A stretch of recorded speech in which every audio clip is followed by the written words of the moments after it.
एक बहुत बड़ा संघर्ष चलेगा कि हमारे देश की जो चरित्र है, एक धर्मनिरपेक्ष जनतंत्र का गणराज्य, सेक्युलर डेमोक्रेटिक रिपब्लिक, वो जो कैरेक्टर है हमारे देश का, क्या उसको हम सुरक्षित रख पाएंगे कि नहीं?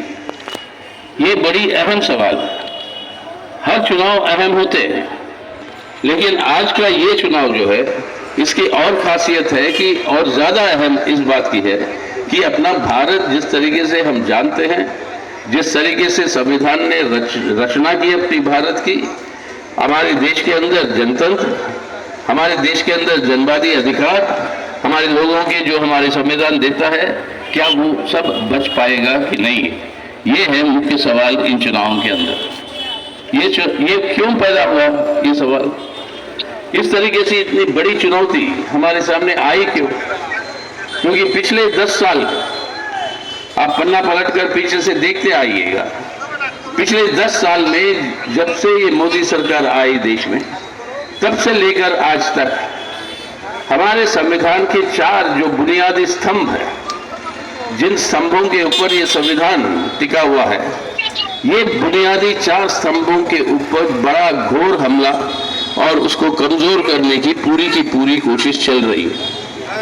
कौन से हैं ये 4 स्तंभ? एक है धर्मनिरपेक्ष जनतंत्र, सेक्युलर डेमोक्रेसी। दूसरा है आर्थिक आत्मसंप्रभुता, इकोनॉमिक सेल्फ सॉवरेनिटी। तीसरा है सामाजिक न्याय, सोशल जस्टिस। और चौथा है राज्य और केंद्र सरकारों के बीच में संबंध और हर राज्य के अपने अधिकार जो संविधान हमें सौंपता है। इन चारों स्तंभों के ऊपर बहुत घोर तरीके के हमले हो रहे हैं। इसका विवरण करने में बहुत समय लगेगी, लेकिन आप भी सोच लीजिए, हर स्तंभ के बारे में सोचना शुरू करिए तो आपको नजर आएगा किस तरीके के हमले हो रहे हैं।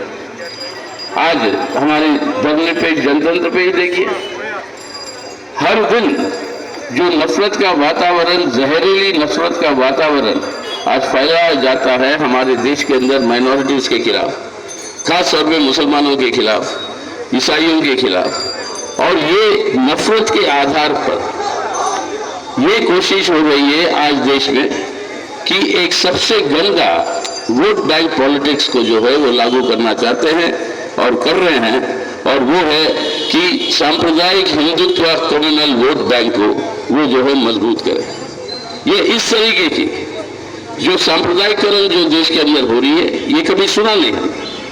ना सिर्फ हमले होते हैं, ना सिर्फ आपके नए कानून बनते हैं, कहीं पर लव जिहाद के नाम पे, कहीं पर कॉ प्रोटेक्शन के नाम पे, गाय सुरक्षा के नाम पे, कहीं पर यूनिफॉर्म सिविल कोड के नाम पे, इस तरीके की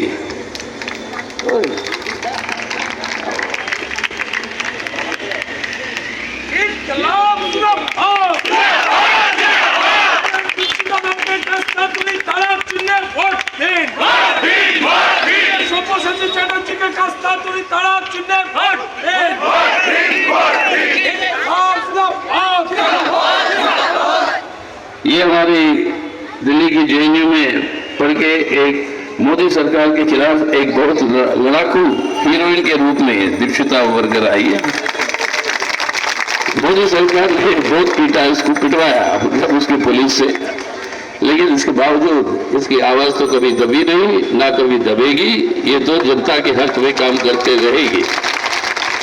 और कांग्रेस सब्यसाची के साथ दीक्षिता को भी, ये दोनों को, इस जोड़ी को भेजना जरूरी है आज आपको लोकसभा में, जैसे मैं पहले कह रहा था। और कुहर से कहते हैं कि मोदी साहब की सरकार को जितवाएंगे। अब ये ईवीएम का सवाल है। इन सभी चीजों के अंदर जो इलेक्शन कमीशन के साथ जो भरोसा होना था, वो भरोसा दिन ब दिन घटते जा रहा है। अब इस तरीके की परिस्थिति में एक ही तरीका है कि आज अगर अपने भारत को बचाना है तो जितने भी धांधली करने की कोशिश कर ले, जितने भी इलेक्शन कमीशन की इस्तेमाल करने की कोशिश कर ले मोदी साहब, वोट मोदी साहब और भाजपा के खिलाफ और उनकी सहयोगी पार्टियों के खिलाफ इतने बड़े तादाद में पड़ना चाहिए ताकि ये धांधलियों का कोई असर नहीं पड़ेगा, और इतनी बड़ी मार्जिन के साथ आप जो है इंडिया के घटकों को जितवाएंगे और जितवा कर भेजेंगे, तभी अपने देश को हम बचा पाएंगे। तो इसलिए ये सबसे बड़ी कर्तव्य है आज हम सब की। हम सब की आज ये कर्तव्य है, पहले देश को बचाएं, उसके बाद अपनी अपनी बातें, अपने अपनी विचार, अपनी अपनी सिद्धांत विचारधाराओं के बारे में बहस होगी, लेकिन पहले भारत को बचाएं। तो इसलिए आखिर में हम चाहेंगे कि एक नारा हम देंगे, आप सुनोगे, दीपशिता तो बोलेंगे ना, कहाँ करेंगे?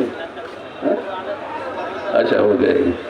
तो हम ये चाहेंगे कि आप जो है मेरे साथ ये नारा दीजिए। मैं कहूंगा जुड़ेगा भारत, और आप कहोगे जीतेगा इंडिया। ठीक है? ठीक है ना? जुड़ेगा भारत। अरे जोर से मोदी साहब को सुनाई देना है। जुड़ेगा भारत, जुड़ेगा भारत, जुड़ेगा भारत। तो आइए आप सब्यसाची को और दीपशिता को दोनों को जितवाकर दिल्ली भेजिए, हम दिल्ली में उनका स्वागत करेंगे। उसके बाद फिर वापस आएंगे आपके पास अपनी जश्न मनाने के लिए कि हम भारत को बचाएं और भारत की तरक्की के लिए हम आगे बढ़ते जाएंगे। ये इस काम में आप सब लोग जुटेंगे हमारे साथ, इंडिया के साथ। इस विश्वास के साथ हम आप सबसे विदा लेते हैं। इंकलाब जिंदाबाद। আসন্ন লোকসভা নির্বাচনে রাজ্যের প্রতিটি প্রান্তে বামফ্রন্ট প্রার্থীদের জয়ী করুন।